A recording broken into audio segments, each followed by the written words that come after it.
الشيطان الرجيم بسم الله الرحمن الرحيم ألم تر إلى الذي حاج إبراهيم في ربه أن آتاه الله الملك إذ قال إبراهيم ربي الذي يحيي ويميت قال أنا أحيي وأميت قال إبراهيم فإن الله يأتي بالشمس من المشرق فأت بها من المغرب فبهت الذي كفر والله لا يهدي القوم الظالمين أو كالذي مر على قرية وهي خاوية على عروشها قال أنى يحيي هذه الله بعد موتها فأماته الله 100 عام ثم بعثه قال كم لبثت قال لبثت يوما أو بعد يوم قال بل لبثت 100 عام فانظر إلى طعامك وشرابك لم يتسنه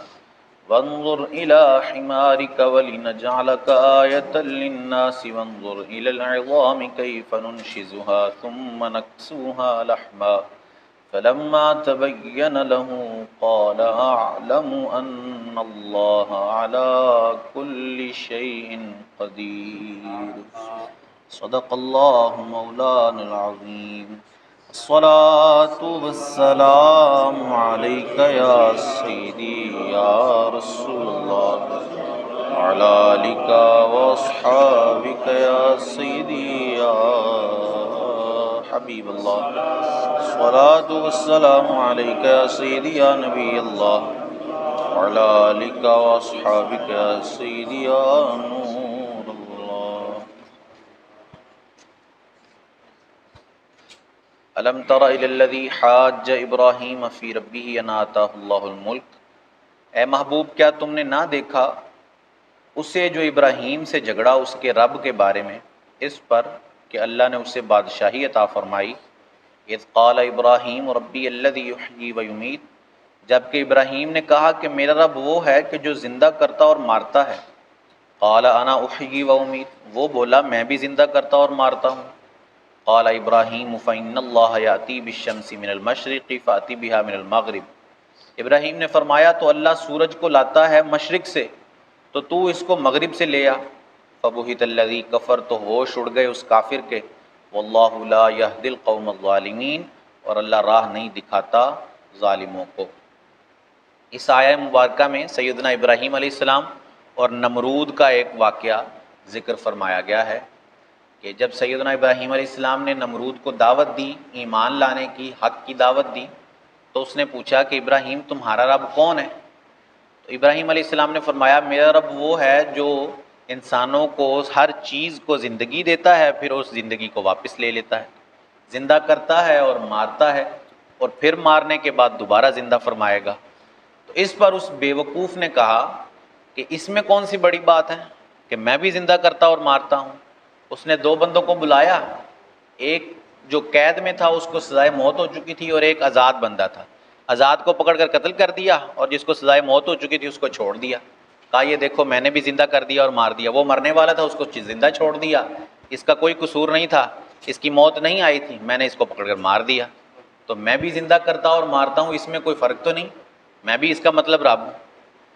تو یہ حالانکہ اس کی ایک بوگس دلیل تھی، کہاں جسم کے اندر زندگی پیدا کرنا اور کہاں قتل کرنا اور کہاں جو ہے وہ ایک آزاد شخص کو چھوڑ دینا، یہ بالکل واضح فرق ہے عقل مند کے سامنے، لیکن اس نے یہ بوگس دلیل دی، اس کو پتا تھا کہ یہ میری دلیل جو ہے بالکل فضول دلیل ہے، لیکن اپنی رسوائی سے بچنے کے لیے چونکہ لوگوں کا مجمع تھا تو یہ سوچ کر کہ کہیں لوگ مجھے جو ہے وہ ذلیل نہ سمجھے اس لیے اس نے ایک دلیل دے دی۔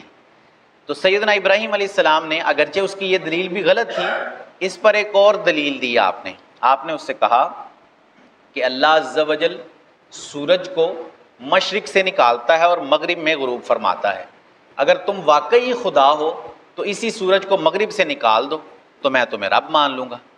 اب اس پر وہ کوئی دلیل پیش نہیں کر سکا کیونکہ یہ ممکن ہی نہیں ہے کہ اللہ کے علاوہ کسی شخص میں ایسی کوئی طاقت ہو کہ وہ سورج کو مغرب سے نکالنے پر قادر ہو جائے۔ تو قرآن میں لفظ ہیں کہ فبہت الذی کفر، اب اس کے ہوش اڑ گئے، اب اس کو کچھ سمجھ نہیں آیا کہ کیا جواب دوں اس کا۔ واللہ لا یہدی القوم الظالمین، اور اللہ ہدایت نہیں دیتا ظالموں کو۔ اب اس کو اللہ نے ساری دنیا پر بادشاہی عطا فرمائی. یہ جو نمرود تھا یہ پوری دنیا کا بادشاہ تھا. 4 بادشاہ ایسے ہو گزرے ہیں کہ جن کو اللہ عز و جل نے ساری دنیا پر حکومت عطا فرمائی ہے. 2 مسلمان ہیں اور 2 کافر ہیں. مسلمانوں میں سیدنا سلیمان علیہ نبینا علیہ السلام اور ذوالقرنین رضی اللہ تعالیٰ عنہ، اللہ نے ان کو پوری دنیا پر حکومت عطا فرمائی ہے. اور کافروں میں ایک نمرود ہے اور دوسرا بخت نصر بادشاہ ہے. ان دونوں کو اللہ عز و جل نے پوری دنیا پر حکومت عطا فرمائی ہے. تو اب چاہیے تو یہ تھا کہ اس حکومت کے بدلے، اس عنایت کے بدلے اللہ عز و جل کا شکر کرتا، اس کی بندگی بجا لاتا، اس کی اطاعت کرتا، لیکن اس نے اس کی نافرمانی کی اور معاذ اللہ اپنے رب ہونے کا دعویٰ کر دیا. تو اللہ عز و جل نے پھر اس کو تباہ و برباد کر دیا.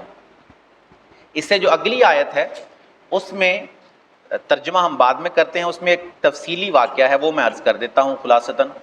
یہ سیدنا عزیر علیہ السلام کا واقعہ ہے. آپ جب بخت نصر بادشاہ اقتدار میں آیا تو اس نے بنی اسرائیل کو تباہ و برباد کر دیا، اور ان کا جو شہر تھا بیت المقدس والا شہر اس کو بھی اس نے تباہ و برباد کر دیا. سیدنا عزیر علیہ السلام کا اس بستی سے گزر ہوا تو آپ وہاں سے گزرے تو آپ نے دیکھا کہ عمارتیں گری پڑی ہیں، لوگ کوئی بھی نہیں ہے اس کے اندر. آپ گھومے پھرے کوئی بھی نظر نہیں آیا. تو آپ نے تعجب سے کہا انا یحیی ھذہ اللہ بعد الموت، کہ اللہ اس موت کے بعد، یعنی یہ جو تباہ و برباد ہو چکی ہے بستی، اس کو زندہ کیسے کرے گا؟ تعجب ہوا آپ کو. آپ اللہ کے نبی ہیں، یقین ہے آپ کو، بس دیکھنا چاہتے ہیں کہ یہ کیسے ممکن ہوگا کہ اتنی تباہ و برباد بستی ہے، کوئی شخص موجود نہیں ہے، تو پھر اللہ اس کو زندہ کیسے کرے گا دوبارہ؟ آپ نے اپنی سواری جو تھی، ایک گدھا آپ کے پاس تھا سواری کے لیے، اور کچھ کھجوریں تھیں اور کچھ انگور کا شیرہ تھا آپ کے پاس. آپ نے اس سواری کو باندھا اور ٹیک لگا کر کسی جگہ آرام فرمانے لگ گئے. اللہ نے وہیں آپ کی روح قبض فرما لی اور 100 سال تک آپ کو ادھر ہی رکھا. 100 سال تک، 70 سال جب آپ کو گزر گئے ویسے ہی تو اللہ نے ایران کا ایک بادشاہ تھا اس کو قدرت عطا فرمائی. اس نے اپنی فوجیں لے کر بخت نصر کے خلاف چڑھائی کی اور بیت المقدس اس سے واپس حاصل کر لیا، اور اس نے اس کو اچھے طریقے سے دوبارہ سے آباد کر دیا. اب جب 100 سال گزر گئے سیدنا عزیر علیہ السلام کو، ایسے ہی تو اللہ عز و جل نے ان کو دوبارہ سے زندگی عطا فرمائی. سب سے پہلے ان کی آنکھوں میں جان آئی، باقی سارا جسم ان کی آنکھوں کے سامنے زندہ کیا گیا. اس طرح اللہ عز و جل نے ان کو دوبارہ زندہ کیا، یعنی ان کو دکھانا مقصود تھا کہ اللہ کیسے مردوں کو دوبارہ سے زندہ اٹھاتا ہے. اب جب آپ کی روح قبض کی گئی وہ صبح کا وقت تھا، اور جب آپ کو واپس جان عطا کی گئی وہ شام کا وقت تھا. تو اللہ نے ان سے سوال کیا کہ کتنی دیر ٹھہرے ہو، تمہارے ذہن میں کتنی دیر ہے کہ تم یہاں پر آرام کیا تم نے؟ تو آپ کہنے لگے کہ 1 دن یا شاید آدھا دن گزرا ہے، میں ادھر آرام کے لیے ٹھہرا ہوں. اللہ نے ارشاد فرمایا 100 سال گزر گئے ہیں تمہیں یہاں پر. اپنے کھانے کی طرف دیکھو، ہم نے 100 سال میں اس میں بو تک پیدا نہیں ہونے دی ہے. اور سواری کو دیکھو کہ ہم نے اس کو تباہ و برباد کر دیا، ختم ہو چکی سواری، ہڈیاں بھی ختم ہو گئی تھیں آپ کی سواری کی. پھر اللہ نے فرمایا اب سواری کو دیکھو، ہم کیسے اس کی ہڈیاں دوبارہ پیدا کرتے ہیں، پھر کیسے اس پر گوشت چڑھاتے ہیں، پھر کیسے اس کو دوبارہ زندگی دیتے ہیں. پھر آپ کی آنکھوں کے سامنے آپ کی سواری کو دوبارہ سے زندہ کیا گیا. تو اس طرح اللہ عز و جل نے آپ کو دکھایا کہ ہم کیسے مردوں کو دوبارہ سے زندگی عطا فرماتے ہیں اور کیسے ان سے زندگی چھین لیتے ہیں اور دوبارہ انہیں قیامت کے دن زندہ فرمائیں گے. اب آپ جو ہے وہ اپنی سواری پر سوار ہو کر وہاں اپنے محلے میں گئے جہاں آپ کا گھر تھا. تو اس گھر میں ایک باندی تھی آپ کی، اب اس کی عمر بہت زیادہ ہو چکی، بوڑھی ہو چکی تھی، اور اس کی جو ہے وہ ٹانگیں بھی نہیں تھیں، وہ نبینہ بھی ہو چکی تھی. تو آپ گئے اور پوچھا کہ کیا یہ عزیر کا گھر ہے؟ تو اس باندی نے کہا جی عزیر کا ہی گھر ہے، لیکن عزیر کہاں، ان کو تو غائب ہوئے 100 سال گزر گئے. تو آپ نے کہا میں ہی عزیر ہوں. تو اس باندی نے کہا نہیں، کیسے ہو سکتا ہے کہ آپ عزیر ہوں؟ آپ نے کہا نہیں میں واقعی عزیر ہوں. تو اس باندی نے کہا کہ عزیر جو ہیں وہ مستجاب الدعوات تھے، اللہ ان کی دعائیں قبول کرتا تھا. آپ دعا کریں اللہ مجھے میری آنکھیں واپس کر دے، میری ٹانگیں ٹھیک ہو جائیں. آپ نے ادھر دعا کی، اس کی آنکھیں واپس مل گئیں اس کو. آپ نے پھر کہا کھڑی ہو جا اللہ کے حکم سے، اس کی ٹانگیں بھی ٹھیک ہو گئیں اور وہ کھڑی ہو گئی. اس نے جب آپ کو دیکھا تو پہچان لیا کہ یہ واقعی عزیر علیہ السلام ہے. پھر وہ آپ کو لوگوں میں لے گئی. ان لوگوں میں آپ کے بیٹے موجود تھے جن کی عمر اب 118 سال ہو چکی تھی، اور وہاں آپ کے پوتے بھی موجود تھے جو اب بوڑھے ہو چکے تھے بالکل. تو لوگوں کو جا کر اس باندی نے کہا کہ یہ عزیر علیہ السلام ہے، لیکن لوگوں نے انکار کر دیا۔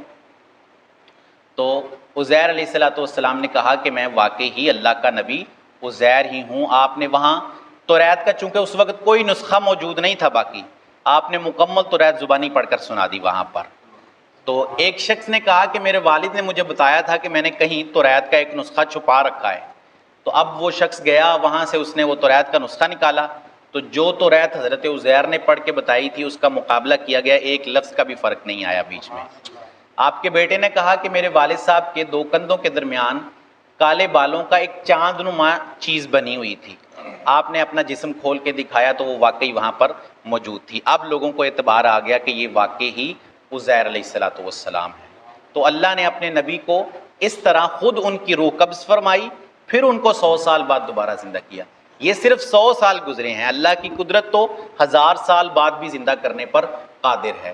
اس کی اگلی آیات میں ابراہیم علیہ السلام کا بھی واقعہ ہے کہ وہ اللہ سے پوچھتے ہیں کہ کیسے تو زندہ فرمائے گا جانوں کو، جو لوگ مر چکے ہوں گے، ہڈیاں بھی ختم ہو چکی ہوں گی، ان کو کیسے زندہ کیا جائے گا؟ تو اللہ پھر ان کو وہاں اس میں دکھاتا ہے کہ ہم کیسے زندہ کرتے ہیں لوگوں کو۔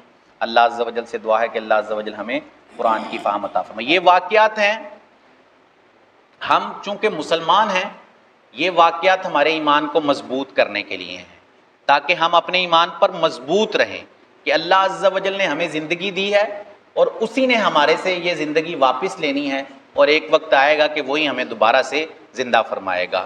تو جب ہمیں پتہ ہے کہ ایک دن مر جانا ہے، پھر واپس اٹھ کر اللہ کی بارگاہ میں جا کر حساب دینا ہے، تو ہمیں اپنے حساب کے لیے تیاری کرنی ہے، کیونکہ اس سے چھوٹنے کی کوئی راہ نہیں ہے، کیونکہ جس نے زندگی دی ہے، جس نے مارا ہے، وہ دوبارہ سے زندہ کرنے پر بھی قادر ہے۔ تو ہمیں تیار رہنا ہے اس وقت کے لیے۔ اللہ عز و جل سے دعا ہے کہ اللہ عز و جل ہمیں عمل کی توفیق عطا فرمائے۔ اللہم صلی علی سیدنا و مولانا محمد معدن الجود والکرم وعلی آلہ واصحابہ وبارک وسلم۔ اللہم ربنا تقبل منا انک انت السمیع العلیم وتب علینا انک انت التواب الرحیم۔ اللہم اکفنا بحلالک عن حرامک واغننا بفضلک عمن سواک۔ ربنا اغفر لی ولوالدی وللمؤمنین یوم یقوم الحساب۔ ربنا اغفر لنا ولاخواننا الذین سبقونا بالایمان۔ اللہم حاسبنا حسابا یسیرا۔ اللہم اغفر وارحم وانت خیر الراحمین۔ سبحان ربک رب العزة عما یصفون وسلام علی المرسلین والحمد للہ رب العالمین۔ وصلی اللہ تعالی علی حبیبہ سیدنا و مولانا محمد وعلی آلہ واصحابہ اجمعین برحمتک یا ارحم الراحمین۔